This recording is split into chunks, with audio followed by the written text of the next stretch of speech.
할렐루야. 3월 2일 토요일 새벽 기도를 시작하겠습니다. 사도신경으로 우리의 신앙을 고백합니다. 나는 전능하신 아버지 하나님 천지의 창조주를 믿습니다.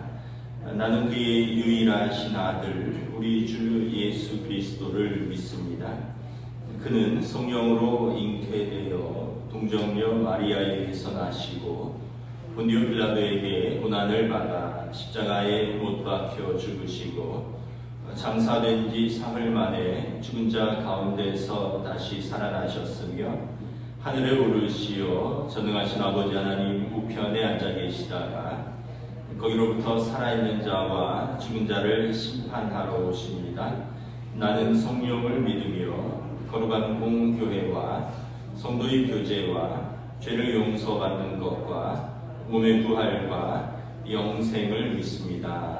아멘. 찬송가 83장 찬양하시겠습니다. 찬송가 83장입니다.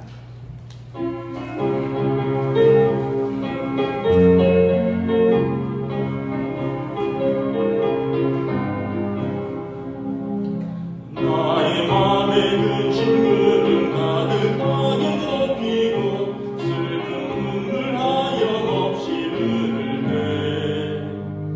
인자하고 부드러운 음성으로 부르사 나를 위로하리 누가 있을까.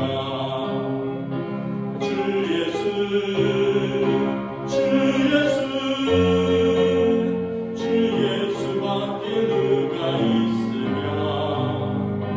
슬퍼 낙심될 때에 내 친구 되시는 그 주 예수밖에 다시 없도다. 무거운 짐 등에 지고 인생 길을 가는 자 힘이 없어 쓰러지려 할 때에 능력 있는 발을 펴서 나의 손을 붙들어 나를 구해주니 누가 있을까.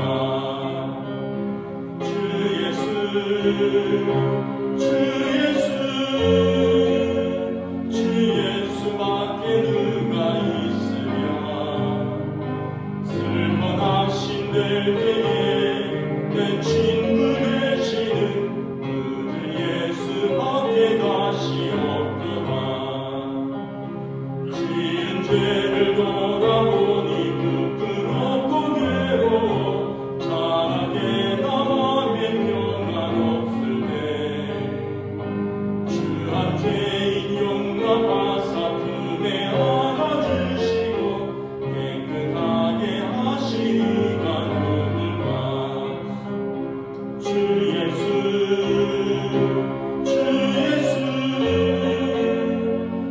예수밖에 누가 있으랴. 슬퍼 낙심될 때에 내 친구 되시는 그 주 예수밖에 다시 없도다. 요단강을 건너가서 시온 성을 향할 때 나와 항상 동행하리 누굴까. 두려움에 걸음을 모두 헤쳐버리고 나의 갈 길 인도하리 누굴까. 주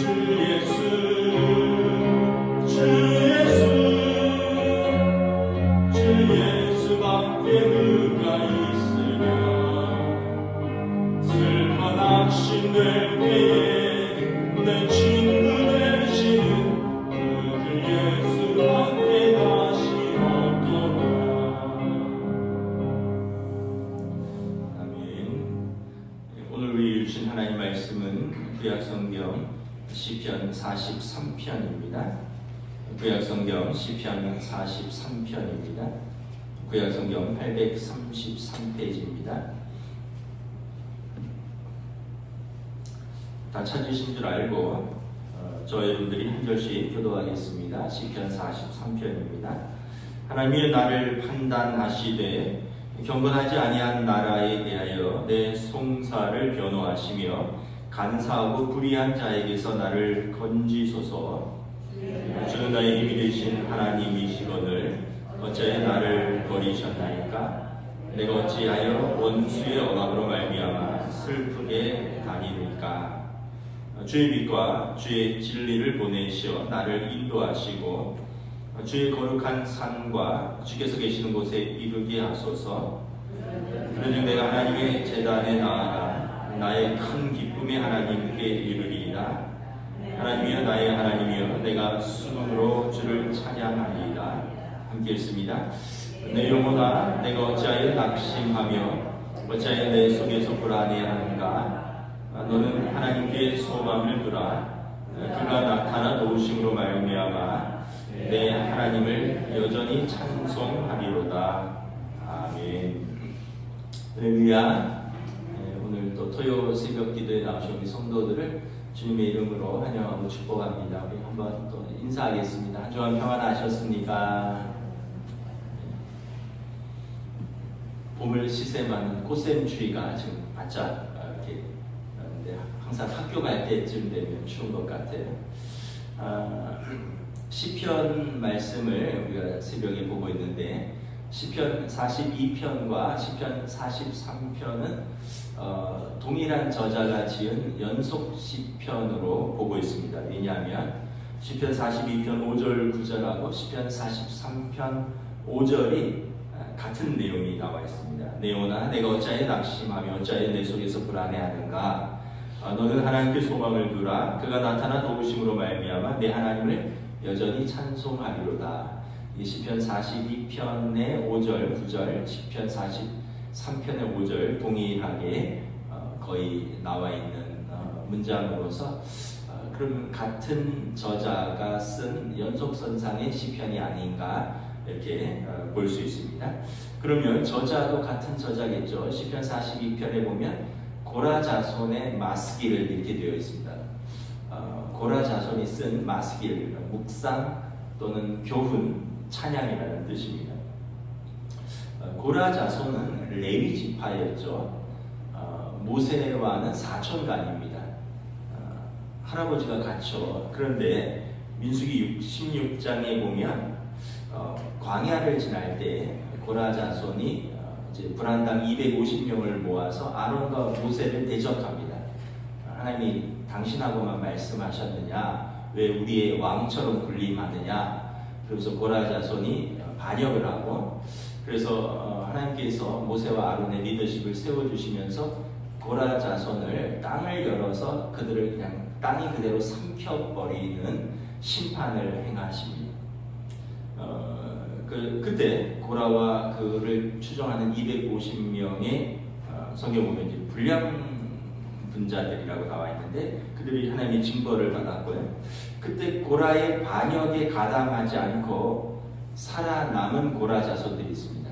그들은 신실하게 하나님을 섬겼고 성경에 보면 광야에서 성전 문지기로서 또 성막의 요리사로서 또 가나안에 정착해서는 시온산 성막의 수직 책임자로서 그리고 다윗 왕의 궁정 악사와 성전 성가대의 지휘자와 찬양단으로 하나님을 섬겼습니다. 그래서 고라 자손의 시편이 한 10편이 조금 못 되는 시편이 나와 있는 것이죠. 그래서 이제 오늘 내용은 42편과 44편이 좀 연결되는데 고난 속에서 하나님께 부르짖고 그리고 하나님께서 그들을 건져내 주시는 이야기를 담고 있습니다. 우리의 이야기와 같은 거죠. 우리 오늘 본문 1, 2절 한번 다시 한번 읽도록 하겠습니다. 시작.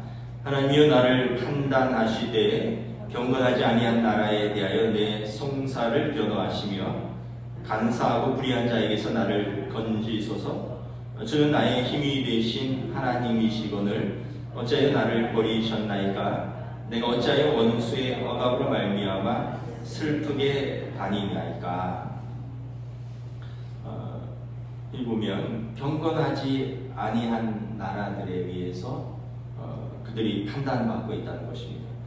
불의한 자들이 그들을 압제하고 그리고 2절에 보면 원수가 억압하고 있다라는 것입니다. 그러한 고난 속에서 믿음도 흔들린다. 나의 힘이 되신 하나님이여 어찌하여 나를 버리셨나이까 이렇게 부르짖고 있습니다. 여러분 어느 인생 누구에게나 고난은 있다라는 말씀이 있죠. 그래서 그런 말씀도 있다고 했습니다. 100평 집에는 100평 근심이 있고 10평 집에는 10평 근심이 있다고. 누구에게나 고난은 있고 믿는 자에게도 고난은 있다라는 것이죠. 그래서 우리가 예수 믿으면 만사형통이다 이런 말은 성경을 깊이 이제 보면 잘못된 것이라는 것을 알 수 있습니다. 고난이 있지만 고난 속에서 견디고 믿음으로 이기는 하나님을 통하여 우리가 고난 속에서 이제 이긴다라는 그런 고백이지 고난도 없고 만사형통이다라는 말씀이 아니라는 거죠. 어느 목사님이 고난은 학교와 같아 이렇게 표현을 했습니다. 학교는 아이들이 안 가면 아무 일도 일어나지 않습니다. 그런데 배울 수도 없고 또 성장하거나 성숙할 기회도 없습니다. 근데 학교에 가면 많은 문제들에 부딪히죠. 일단 공부를 해야 되고요. 숙제도 해야 되고 시험도 봐야 됩니다. 어떤 지적인 도전이 있고 그러한 또 어려움이 있습니다. 또 학교에 가면 선생님과 친구들이 있죠. 인간관계를 해야 합니다. 근데 인간관계가 쉽지 않죠. 인간관계는 나만 잘한다고 되는 것이 아니라 상호적인 관계이기 때문에 어떤 상황 속에서 내 마음대로 하는 것이 아니라 상호적으로 작용해야 되는 거죠. 우리에게는 자유의지가 있다고 했습니다. 우리는 어떤 것을 선택하고 또 우리는 그 상황 속에서 내 마음대로 반응할 자유가 있는데 그 자유에게는 언제나 어떤 권리와 책임이 뒤따르고 결과가 뒤따른다는 거예요. 그래서 그것을 선택하는 자유는 나에게 있지만 결과까지 내가 선택할 수는 없다는 거죠. 그러면서 우리가 그런 걸 배우는 거죠. 상호적인 인간관계 속에서 우리는 올바른 권리를 행사하고 책임 있는 선택을 함으로써 서로에 대한 믿음과 사랑 속에서 살아가는 법을 배우는 것입니다. 그래서 이것이 쉬운 과정이 아니고 좌충우돌이 있고 실수도 있고 근데 이런 문제들을 다루고 처리해가는 과정에서 우리는 인격적으로 변화되고 성숙해져 가는 것입니다. 그래서 인생은 고난은 인생 학교와 같다라는 표현을 한 것입니다. 여러분 그 인생만 그런 것이 아니라 이게 자연에서도 동일한 위치가 그대로 적용이 됩니다. 그 제주도에서 농사를 짓는 귤 농사를 짓는 친구에게 들은 이야기인데 여러분 하우스 귤이 모양은 예쁘고 또 어떻게 보면 그 쉽게 잘 자라죠. 왜냐하면 하우스 귤은 제때 물 주고 제때 뭐 하고 이러는데 노지귤이라는 게 있다는 거예요. 노지귤은 그냥 길에서 키우는 겁니다. 밭에서 키우는데 그냥 가지치기 정도만 해주고 뭐 물을 주고 이런 거 별로 안 한다 그래요. 그냥 비가 오면 이제 하는데 어떤 귤이 제일 맛있냐면 서귀포에 있는 그 노지귤이 특별히 달고 맛있는데 이유는 그쪽 밭이 좀 돌밭이 많대요. 무슨 말이냐면 비가 오면 쫙 빠져버린다는 거예요. 그래서 이 귤나무가 이 물을 끌어들이기 위해서 뿌리를 깊게 내린다는 거죠.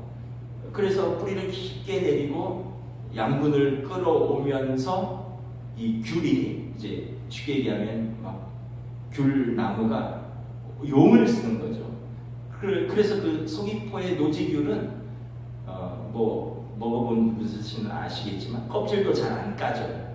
되게 투박하고 거칠고 그런데 귤이 달고 맛있다는 거죠. 근데 하우스귤은 뭐 껍질도 반들반들하고요. 닦으면 아주 모양도 예쁩니다. 그런데 껍질도 잘 까져요. 그리고 왜냐하면 물을 제때제때 이렇게 계속 스프링클러로 뿌려주고 이러니까 그런데 맛은 좀 밍밍하다. 그러니까 여러분 인생도 그렇다는 거예요. 여러분 귤도 그런데 인생도 고난 속에서 내가 깊이 뿌리를 내리고 용을 쓰는 인생이 아주 성숙한 인생이 되고 깊이 있는 인생이 되는 거지. 아무런 고난도 없이 그냥 제때 공급하고 제때 뭐 어떤 실수도 없고 실패도 없고 눈물을 흘려본 적도 없고 울어본 적도 없고 기도해본 적도 없고 모든 것이 다 잘 되는 인생은 하우스귤처럼 밍밍한 인생이 될 수밖에 없는 거죠. 여러분 뭐 가정도 그렇지 않겠습니까? 요즘 젊은 세대들이 이제 싱글들, 독신주의, 비혼주의가 유행이라고 하더라고요. 뭐 여러 가지 이유가 있겠지만 혼자 살면 편하다. 경제적인 부담도 덜고 또 누가 간섭하는 사람도 없고 또 책임질 부담도 없고 맞는 말이죠. 같이 살면 이제 결혼을 하고 아이를 낳고 부부가 부딪혀야 되고 아이를 키워야 되고 거기에 마음을 쏟아야 되고 속상한 일도 많고 경제적인 부담도 늘어나고 그런데 그냥 혼자 편하게 아마 산 사람하고는 아마 분명히 다른 깊이와 경험을 할 것입니다. 그런 면에서 여러분 고난은 없으면 좋겠지만 없다고 좋은 것은 아니다. 우리가 살아있다는 증거가 고난이라는 것을 통해서 우리가 현재 살아있음을 입증하는 것이고 그래서 고난을 겪으면서 우리가 점점 깊어져 가고 또 성숙해져 가는 것이다 라는 것입니다. 오늘 시편 기자는 고난 속에서 인생이라는 고난 속에서 어떻게 합니까? 하나님을 찾습니다. 그리고 하나님을 만납니다. 우리 오늘 보면 3절, 4절 우리 다시 한번 읽겠습니다. 시작. 주의 빛과 주의 진리를 보내시어 나를 인도하시고 주의 거룩한 산과 주께서 계시는 곳에 이르게 하소서. 그런즉 내가 하나님의 제단에 나아가 나의 큰 기쁨에 하나님께 이르리이다. 하나님이여 나의 하나님이여 내가 수금으로 주를 찬양하리이다.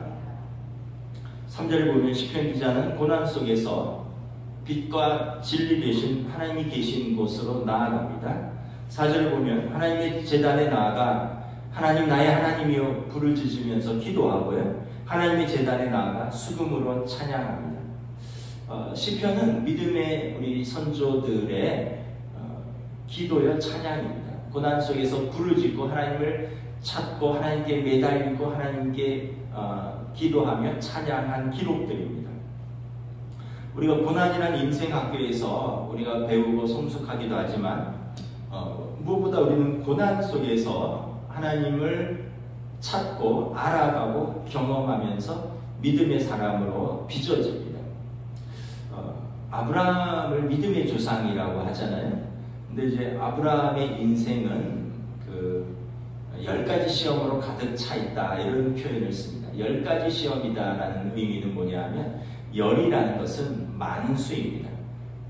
꽉 찼다라는 거죠. 그러니까 아브라함의 인생은 시험으로 가득 차 있는 인생이다. 그런데 그것을 겪으면서 아브라함이 믿음의 조상이 되었다라는 뜻입니다.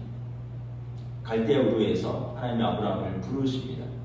75세에 아브라함이 순종했죠. 적지 않은 나이에 순종했는데 본토 친척 아버지 집을 떠나서 약속의 땅으로 갔는데 기근이 있어요. 아니 하나님께 순종했는데 가난이 찾아온 겁니다. 우리도 그렇잖아요. 아니 믿음이 있고 하나님 앞에 하는데 왜 맨날 나는 이렇게 먹고 사는 것 때문에 힘드냐. 아브라함도 그랬습니다. 아브라함이 기근을 피해서 어디로 갔습니까? 애굽으로 내려갔죠. 내려갔더니 아내를 빼앗겼습니다. 애굽의 힘 있는 바로에게. 여러분 우리도 그럴 때가 있죠. 여러분 때때로 어떤 상황 속에서 사랑하는 가족을 잃거나 잃을 뻔한 적이 있습니다. 하나님께서 은혜를 베푸셔서 아내를 돌려주셨습니다. 다시 약속의 땅으로 돌아왔습니다. 그리고 하나님께서 다시 언약의 축복을 주십니다. 내가 너를 복주고 복주겠다. 하늘을 별을 보아라 셀 수 있는지 바다의 모래를 보아라 셀 수 있는지 내가 너를 창대케 하겠다. 약속을 받았는데 정작 아브라함에게 일어나는 일은 아무도 없어요. 아무 일도 없어요. 아들이 안 생겨요. 우리도 믿음을 가지고 기도하고 하나님 앞에 간절히 기도하고 받은 약속도 있는데 우리 삶이 변화는 없을 때가 있습니다. 그래서 아브라함과 사라가 의논해서 젊은 하갈을 드립니다. 그리고 이스마엘을 얻었습니다. 자기들의 방법으로 하나님의 뜻을 이루려고 했습니다. 그런데 그것 때문에 그냥 갈등이 생겼습니다. 본처와 이제 첩 간의 갈등이 생긴 겁니다. 오히려 그냥 자기들의 꾀에 자기들이 어려움에 빠지고 부부간의 갈등이 생겼습니다. 그러다가 이제 점점 하나님이 복 주셔서 이렇게 번성에 갔습니다. 근데 이번에는 아브라함과 롯과의 사이에 갈등이 생겼습니다. 롯의 종들과 아브라함의 종들 사이에 서로 그 목초지를 두고 서로 싸우고 갈등을 했습니다. 그래서 결국은 아브라함이 롯을 축복하고 떠나보냅니다. 우리도 뭐 잘 되는 것 같은데 가족 사이에, 친척 사이에 갈등이 생기고 분쟁이 생길 때도 있습니다. 그러면서 이제 아브라함이 우여곡절 끝에 아들을 얻습니다.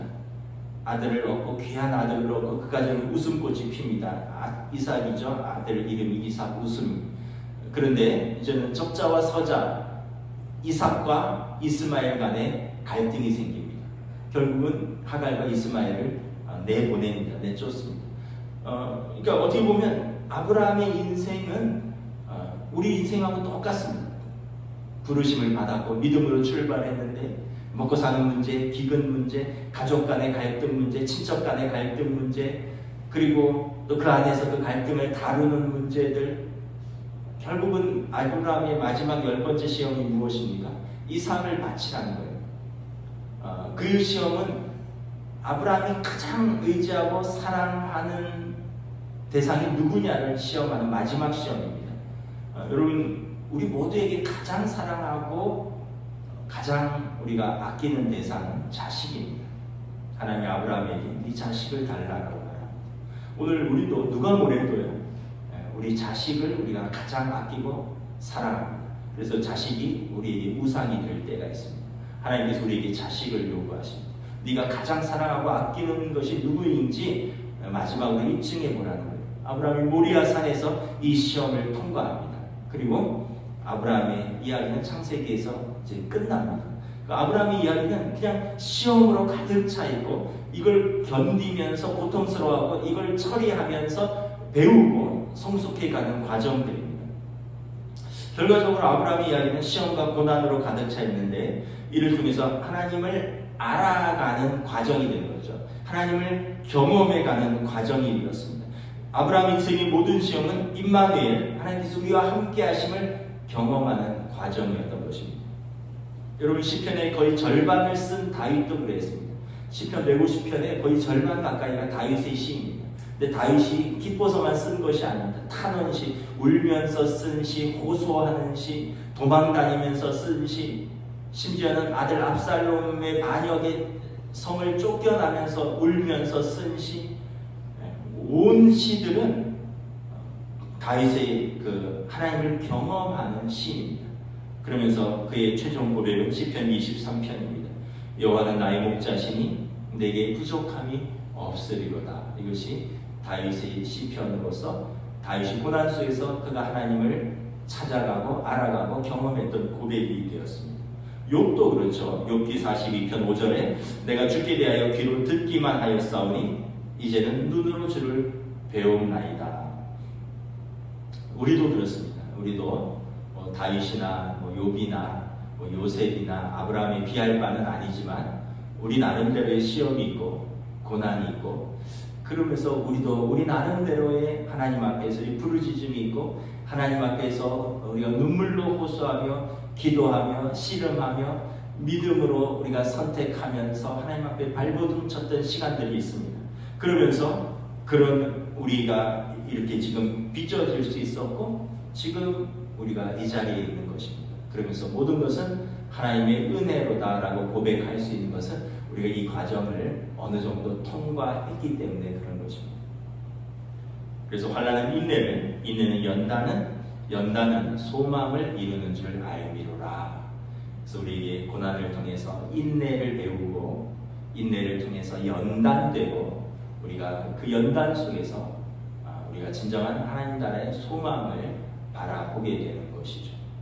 제일 안타까운 것은 고난은 고난대로 겪고 인생 학교에서도 배우지 못하고 계속 반복해서 같은 실패를 하고 고난은 고난대로 겪고 하나님을 만나지도 못하면 그것이 가장 고난을 통해서 배우지 못하는 안타까운 인생이 아닐까 그런 생각을 합니다. 이제 시편 기자가 이제 결론적으로 그가 하나님을 바라보며 하나님이 주시는 은혜를 경험합니다. 우리 5절 함께 읽도록 하겠습니다. 시작. 내 영혼아, 내가 어찌하여 낙심하며 어찌하여 내 속에서 불안해하는가? 너는 하나님께 소망을 두라. 그가 나타나 도우심으로 말미암아 내 하나님을 여전히 찬송하리로다. 하나님 앞에 나아가서 하나님 나의 하나님이여 하고 기도했더니 하나님께서 그를 위로해 주십니다. 그리고 그 안에 계신 성령님께서 내 영혼아 어찌하여 낙심하며 어찌하여 내 속에서 불안해하는가 말씀하십니다. 예수님께서도 그러셨죠. 제자들에게 난이 안심하라. 왜 두려워하느냐 믿음이 적은 자들아. 오늘 시편 기자도 동일한 고백을 합니다. 그리고 하나님께 소망을 둡니다. 그리고 그분이 나타나 도우심으로 나는 하나님을 여전히 찬송합니다 라고 고백을 합니다. 하나님의 자녀인 성도는 아버지이신 하나님을 바라보면서 다시 힘을 얻는 것입니다. 신명기 8장에 보면 우리를 광야로 이끄신 것은 우리가 그곳에서 하나님의 말씀을 얼마나 잘 지키는지 우리가 훈련되고 단련되기 위함이다라고 말씀합니다. 신명기 8장 3절에 사람이 떡으로만 사는 것이 아니라 하나님의 입으로 나오는 모든 말씀으로 살 것이라. 그 광야를 거치면서 약속의 땅에 들어가기까지 우리는 그냥 떡으로만 사는 것.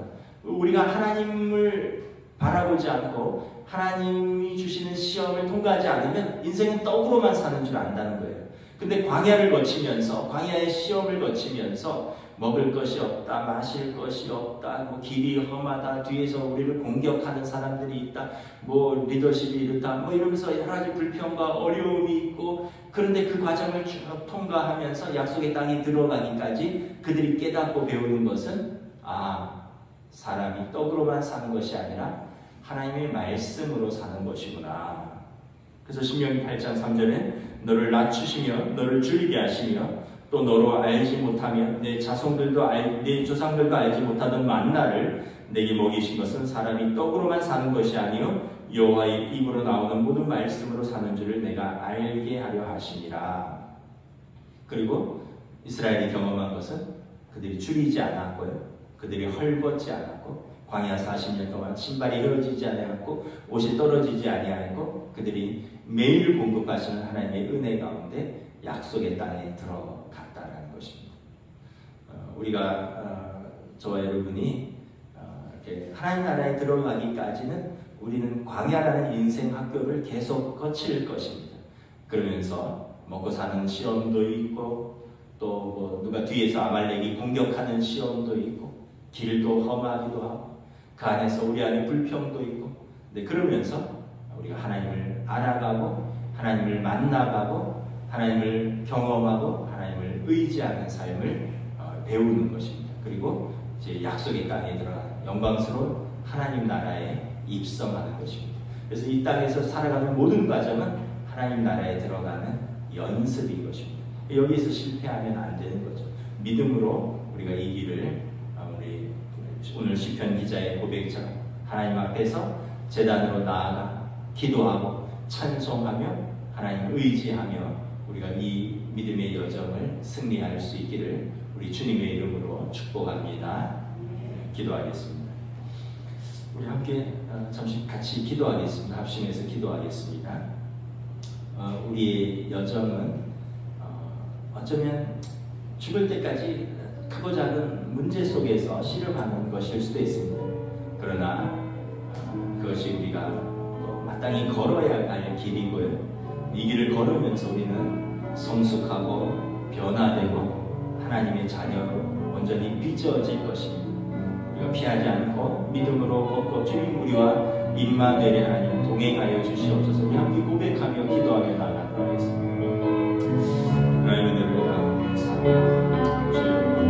저희를 긍휼히 여겨주시옵소서. 우리의 삶을 저희를 긍휼히 여겨주시옵소서.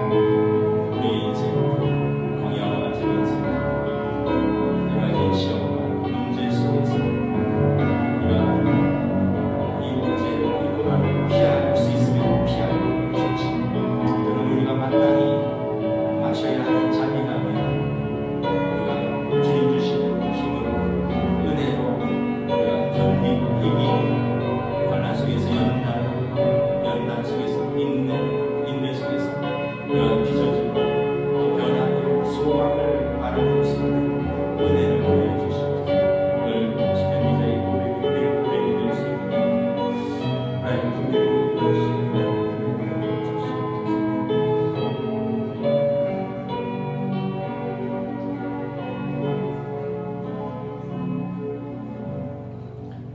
내 영혼아, 내가 어찌하여 낙심하며 어찌하여 내 속에서 불안해하는가? 너는 하나님께 소망을 두라. 그가 나타나 도우심으로 말미암아 내 하나님을 여전히 찬송하리로다. 오늘 이 시편 기자의 고백이 우리의 고백이 될 수 있기를 원합니다. 우리의 인생을 살아가면서 우리의 믿음이 도전을 받고 또 우리가 인생 학교 광야 학교를 걸어가면서 스테반 집사님은 광야 교회라고 했습니다. 광야의 길을 통과하면서 우리는 성도의 믿음이 빚어지고 인격적으로 변화되고 또 우리의 성품이 변화되며 하나님 앞에서 연단되는 이 믿음의 여정인 줄 믿습니다. 오늘 시편 기자의 고백처럼 우리는 어려움이 있을 때, 고난이 있을 때 하나님 앞에 나와 하나님께 부르짖으며 하나님께 기도하며 하나님께 찬송하며 우리와 떠나지도 아니하시고 버리지도 아니하시는 우리의 좋으신 아버지 하나님의 손을 붙들고 이 믿음의 길을 담대하게 걸을 수 있도록 주여 인도하여 주시옵소서. 감사를 드리오며 우리 주 예수 그리스도 이름으로 기도드리옵나이다. 아멘. 하늘에 계신 우리 아버지, 아버지의 이름을 거룩하게 하시며 아버지의 나라가 오게 하시며 아버지의 뜻이 하늘에서와 같이 땅에서도 이루어지게 하소서. 오늘 우리를 일용할 양식을 주시고 우리가 우리에게 잘못한 사람을 용서하여 준 것 같이 우리 죄를 용서하여 주시고 우리를 시험에 빠지지 않게 하시고 악에서 구하소서. 나라와 권능과 영광이 영원히 아버지의 것입니다. 아멘.